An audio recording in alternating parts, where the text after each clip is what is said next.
Hey YouTube fam and pilots, if you like what you see on the channel, go ahead and click that like and subscribe button to get some more drone and game goodness. Thank you, and here's your video.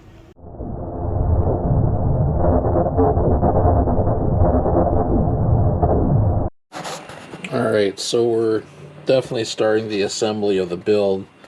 I went ahead and put my first standoffs on there. Like I mentioned earlier, this is going to be a 35mm height between the bottom plate and top plate. I'm going to use the rest of my tall boy standoffs. Typical is anywhere between 25 and 30, unless you're doing a squish build, and that's 15 and 20. A lot of the frames are also going to be like bi-level frames like this thing is, which means there's the flat bottom plate and then the arms are towards the interior of the build, so it raises the height of the middle of the frame. So I went ahead and improvised, of course, put a spacer nut and a 25mm standoff. There's 4 of those I have to do, but it will level the it'll level the top plate.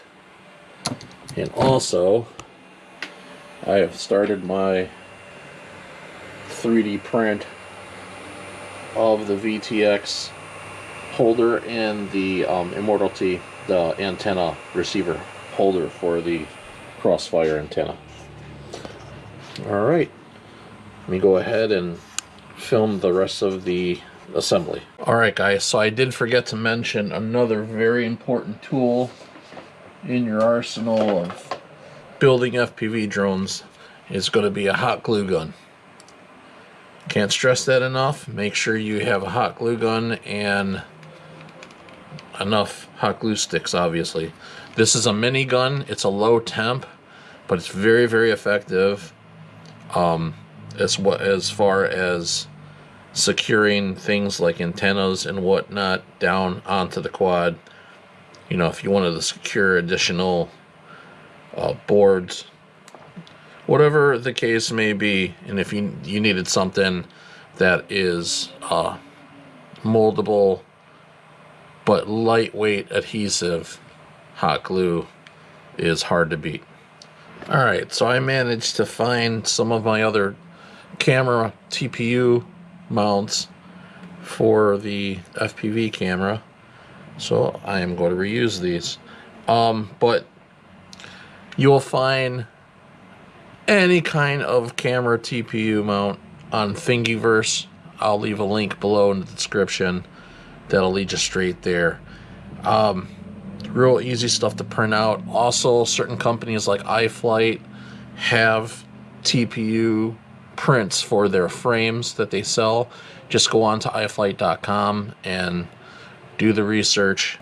Another important tool that I forgot to mention as well is blue thread locker, especially if you need to take apart your motor bells to get dirt and dust out and you have to put them together. Do not forget the thread locker. I have a video on my channel showing one of the used motors that I got and a bunch of parts, and I'm guessing the guy had cleaned his motor out before and forgot to thread lock, and the motor just comes flying apart in my video. And it was at a landing too. It just, right as I landed, flew right apart. It's freaking hilarious. But nonetheless, the blue thread locker. Don't get the orange or red, the blue one. That way you can still take apart whatever parts you need to take apart, but it's not going to vibrate itself apart while you're flying. Blue thread locker. Alright, with all that out of the way, let's finish our build. Before you proceed any further and before I even forget, I'm going to lock down my flight controller with the supplied little plastic nuts that they give you. Well, most flight controller kits come with these little lockdown nuts. So just kind of hand tighten. I don't recommend using the thread locker on these, simply because, you know, if you have to go and get to your ESC, kind of using thread locker will be a pain in the butt to get apart. So just kind of hand tighten them down and let the rubber grommets push against, you know, pretty much push against your hand tighten there. Now you don't want them loose, just pretty much you'll start feeling them grab as you crank them down. And take a look at your grommets too, make sure they're not starting to get really squished down as you tighten down. You start seeing them getting barely squished, then that's tight enough. Now I'm glad I decided to go with a higher ceiling on this build, 35mm standoffs. That pretty much shows you that there's plenty of room to work with. If you had a VTX that mounted 30mm, which is basically the same size as this particular stack, then yeah, you can go ahead and throw it right on top of this flight controller, and you don't have to worry about the flight controller. Well, the F405s, they don't heat up a lot like the F7s and the F722s do. So, I mean, this is, once again, very ideal for your first build. You know, a large size frame, 5-inch, wouldn't be considered that large, but a nice open frame to get your first build going. You know, simple parts, simple frame. F405, the Speedy B, I'm telling you, excellent, excellent for a first build. Like I was mentioning, with this being a 30.5mm stack, and with all the height, if you needed the extra space, they make plates, or some VTXs actually have mounting plates. I think FPV Rush Racing has mounting plates that come with a lot of their VTXs, and they're 30mm plates, so you can actually stack it on top of your flight controller if you have the height. If not, then you get a frame like this that has the dedicated space right there. Stick your VTX right there. All right. Once again, I did do improvising on this. I don't have actual 25 or 20mm stack or spacers to complement this part of the frame, so I'm improvising by adding a nut and a washer to make up that space. Alright, so like my bottom plate pieces, my standoffs, I'm going to go ahead and use the thread locker for that. The top plate, I'm just going to screw straight in. That way, if I have to take my top plate off for any reason, it'll be a lot less difficult to do.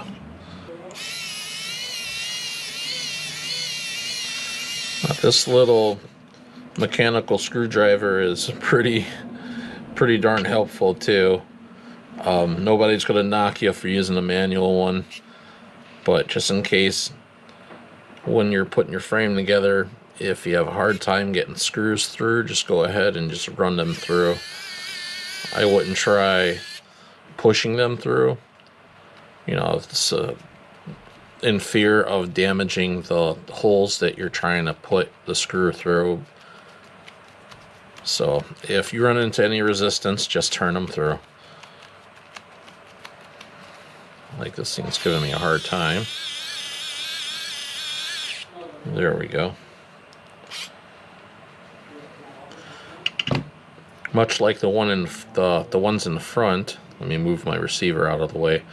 A little bit of improvisation there. Just be careful. Make sure your washers or whatnot aren't touching any circuit boards or anything that can conduct right back into your flight controller or your ESC. Careful you don't over tighten, because you'll strip these. These are pretty easy to strip. Both the heads of the screws and the threads themselves. And stripping these things can tend to be a pain in the rear. So this Sedora frame, I should have explained this in the beginning. This was a leftover frame that I had that was basically purchased for frame parts because it was missing an arm. So I didn't have any of the TPU mounting. I don't even have the battery holding rubber, the flat piece that goes on top of the frame. So I'm going to have to improvise on that too. Make sure that if you get your brand new frames and they're missing pieces, definitely get a hold of whoever manufactures the frames, because I mean they'll give you a hand and they'll send you out what you need. Especially iFlight. I know iFlight's really good for, you know, double checking and making sure they include all their parts. Yeah, take care as in not to even nick or cut any of the wiring that you have made the effort installing. Carbon fiber frames are conductive, so you can actually short everything out if any of your wires are cut and coming in contact with your frame. Not cool, especially when you go to plug that battery in. I know when I build these, typically I don't use the rear mid standoffs, but for this example I'm definitely doing the full standoff thing. Okay, double check your wiring, of course. As it's being assembled, make sure everything fits, of course.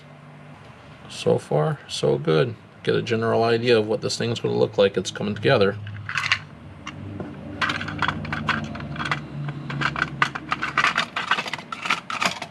Put the toys away as I go.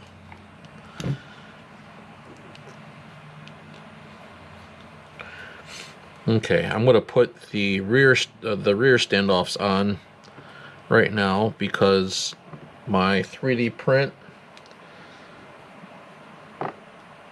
doesn't require to be fed on the frame beforehand. They basically, the rear standoffs, the 3D prints will slide over the standoffs, much like my camera print will slide over. Another pointer, and I know a lot of the newer frames are coming with these barbell type standoffs. I don't recommend these simply because if you get a TPU, a 3D print that is half height, when it goes to slide, it'll hit that skinny part. And that could happen during flight. It'll hit that skinny part of the standoff and flop around all over the place. I like the solid standoffs, either with this knurled pattern or the straight up solid tube standoffs, much like these. Oh, there goes my furnace. Yeah, it's another cold one today in Cleveland. March 19th, and it's about 28 degrees, 24 degrees. We had a little bit of snow this morning. Not fun, man. I'm ready to fly. I'm itching to fly. Had a couple of lucky days this month, and even at the very end of February we had 50 plus, so I was able to get in some footage, which that'll be on a separate video as well. I did some neighborhood flying with the DJI FPV drone. So sure to check out my channel for some other stuff like that. Different flights here around Cleveland. I'm going to be doing a couple of flights in Michigan this spring and summer. Monroe, Michigan, down at the River Raisin battlefield. That's going to be pretty cool. So be sure to tune in for that one. If you get any of this silicone stuff on anything other than the screws, just, you know, wipe it off, because it's going to dry in a thin glue, like Elmer's glue like coating on surfaces. And when you hand tighten, just make sure you get it nice and tight. Just don't overdo it so you don't strip your screws like I mentioned before. Okay, there we go. Alright, all of the standoffs are in place. Just about ready to put that top plate on. Before you put the top plate on, pop your camera in and get it to that proper angle that you want. If it's your first or amongst your first time flying and you're still practicing, you still got that horizon mode or anything other than air mode, I wouldn't put that FPV camera angle extreme. Ideal would be a light tilt, a light upward tilt. Yeah, something like that.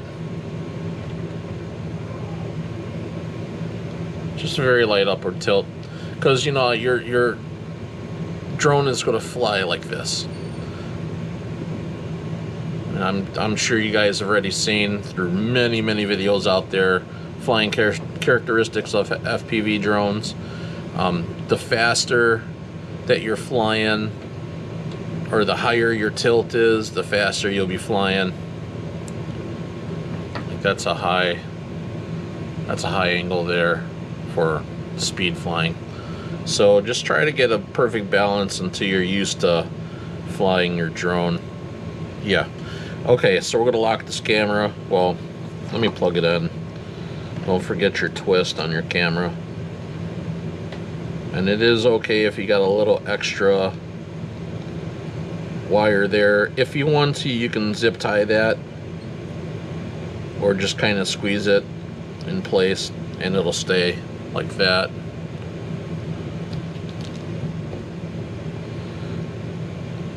Just try to make sure as much of your wiring is tucked into the drone as much as possible. I know I had mentioned also GPS. GPS is going to stick outside of the body, that way you can get the satellite signal. So I wanted to correct that in case I haven't yet. You know, typical GPS placement is going to be towards the end, back of the frame, and probably tilt at an angle like that. Some kind of downward angle. Camera screws themselves are typically going to be the M2.5 screws.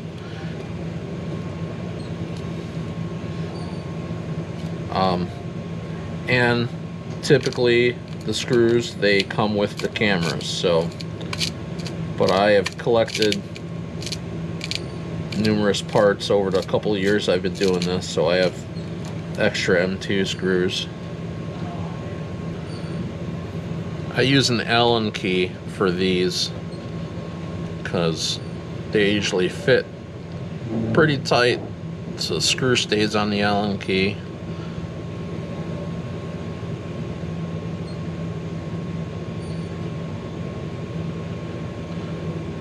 Be careful when you tighten the camera down that you don't strip what you're going into on the camera, because those are really easy to strip out and really easy to break. Now if you feel the screw stop as you're turning it in, but you still, the camera's very loose, that means your screw is too long. So go for the next shortest one. And make sure you have your angle set before you do a final tight down on that screw. Alright, rinse and repeat. Alright, so I didn't end up liking the crossfire print for the antenna. It was too loose on the standoff, so I'm going to go with my backup print. and we're going to mount the antenna that way.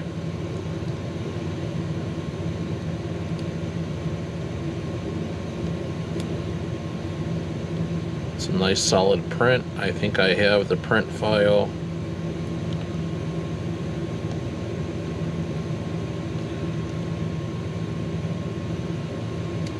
Somewhere in my computer. I can go ahead and link it or look for it again on Thingiverse.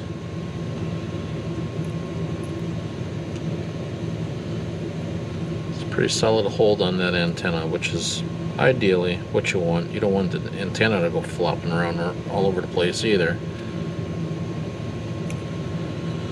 Okay, and then this little mount, I went ahead and printed and cut off the extended portion that reaches over to the mid part of the frame,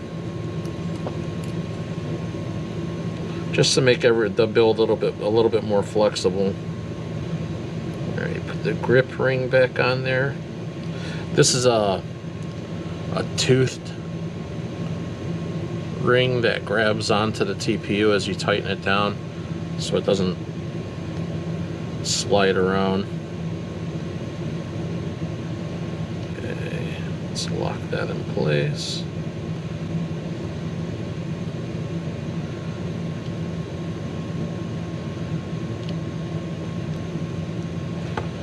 I'll grab my wire strippers that had the little plier end to them and just add a little more grip to that. Alright. Feed it in there. Be careful you don't break your antenna. There we go.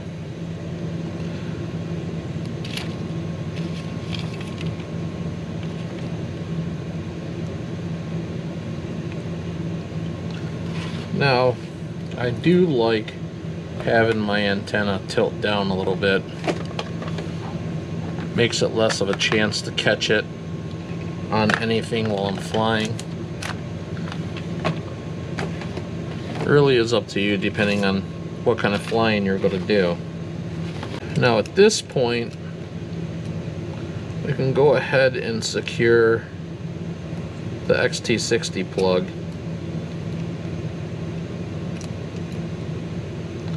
I'm probably going to do a couple of zip ties right over here at these two openings, one for each cable.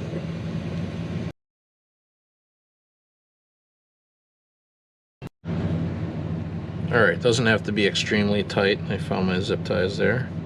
I'm going to feed it through and bring it to the other side of the XT60 here.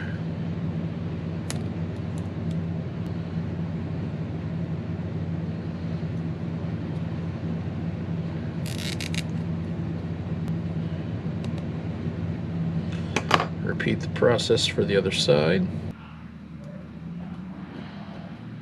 And the beautiful thing about these zip ties is you don't like a certain position of how something is. Cut it off and try again.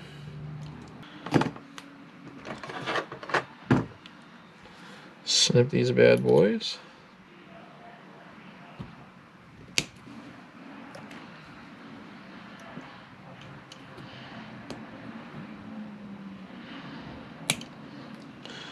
Voila, nice and secure.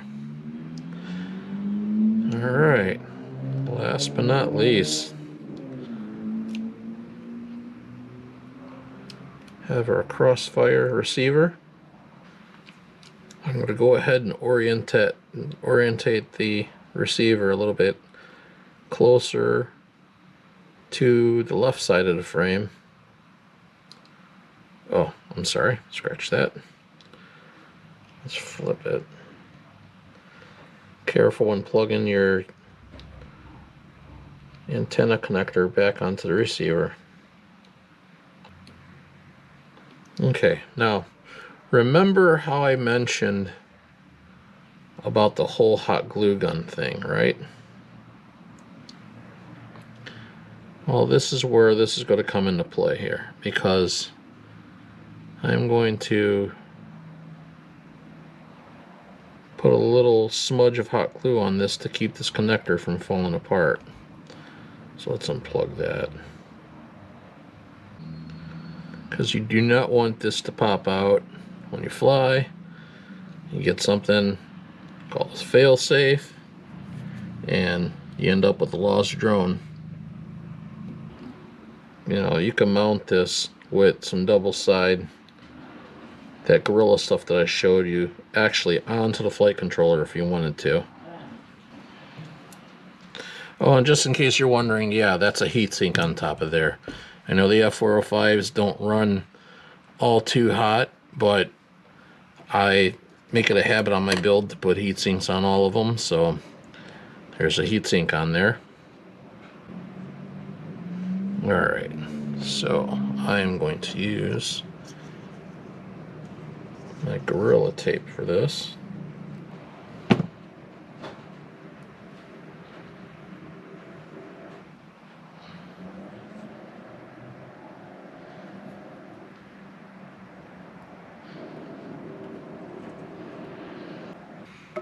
Actually, just on the safe side, I'm going to go ahead and use a second piece sandwich with that first piece I just put on. That's one thing. This the peel off backing can be a pain to pull sometimes, but as you can see, that gives you an idea of how much adhesive strength that has, because it's sticking to the part rather than coming off with the backing paper. Let's get another piece similar in size with that. Also, as much as possible, guys, when you're dealing with this tape, try to have clean hands, clean fingers. That way your skin oil doesn't interfere with the adhesive in the tape, because it will, and stuff will start coming off on its own. You want to avoid that. Alright, so we should have a much better surface now. Oh, while we're waiting, or while I'm doing this, I'm going to go ahead and plug in my hot glue gun, because we are still sticking the dab on there. Keep that antenna from popping out. Since I chose not to use the heat shrink wrap. Hot glue gun takes about 5 minutes or so to warm up. Just trim off this last piece.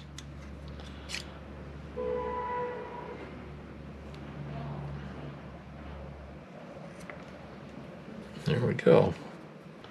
Try to look for a solid spot to pop this receiver. So yes, I am definitely going to mount that to the top plate, or the original plan was before. I could smell that glue is just about ready to go. So let's get the backing sticker off of here. Or the backing peel, I mean.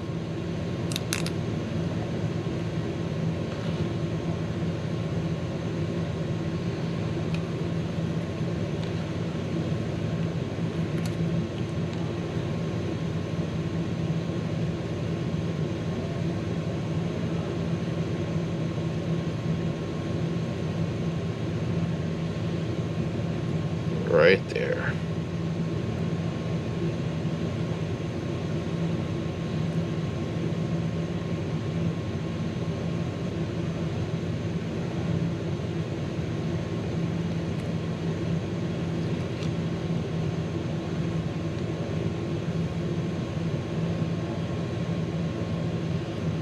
Now, when I hot glue this, I gotta be careful, that way I have enough access to that bind button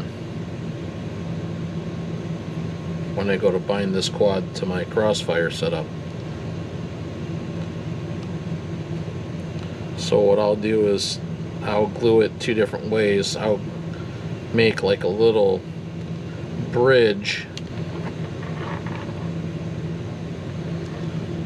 Stick a bead right here so it has something to rest on.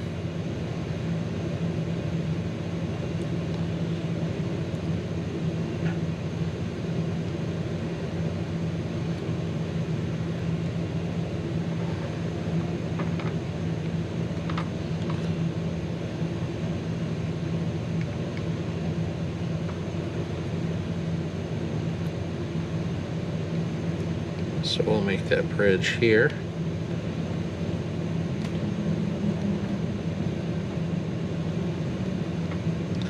And then I'll come across the top here.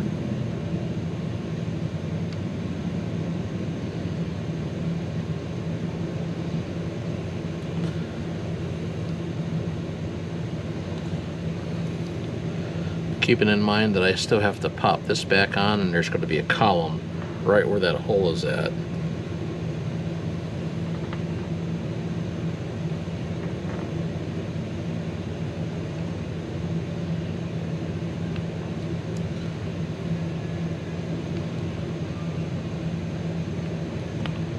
Okay.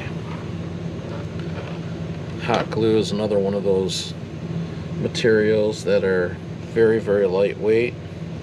Shouldn't really affect the weight of the quad whatsoever.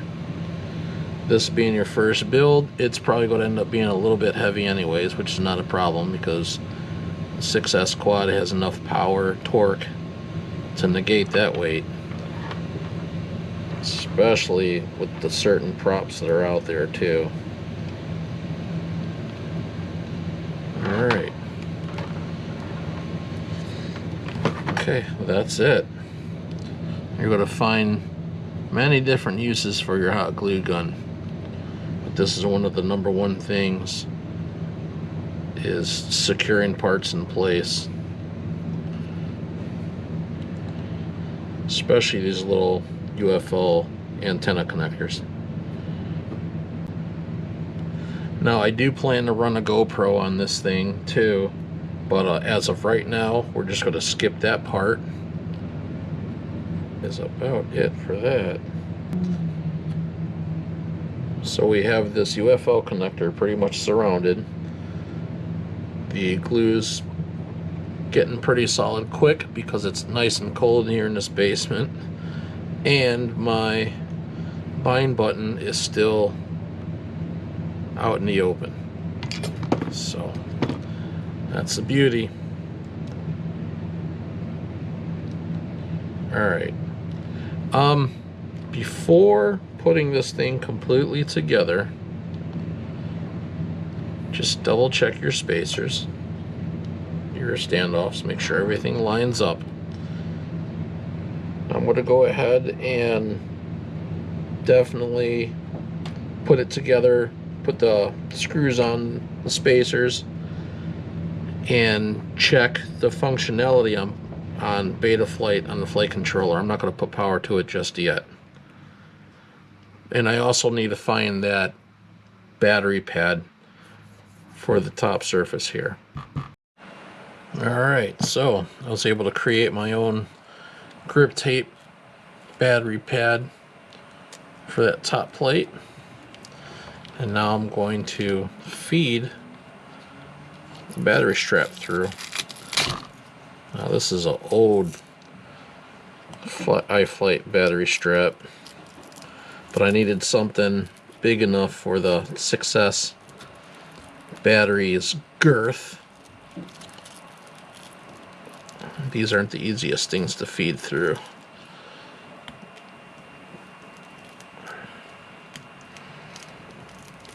Okay, there we go. Let's put these screws in and end the day. Alright guys, so here's the build. The final product. iFlight Sedora frame, 6S motors, F405 Speedy B stack, Mach 3 VTX, all analog. So let me go ahead and plug this thing into Betaflight before I drop the battery on here so I can take a look at this flight controller and update the firmware. Alright guys, before I end the video, I'll go ahead and do some passes with the battery and the props on.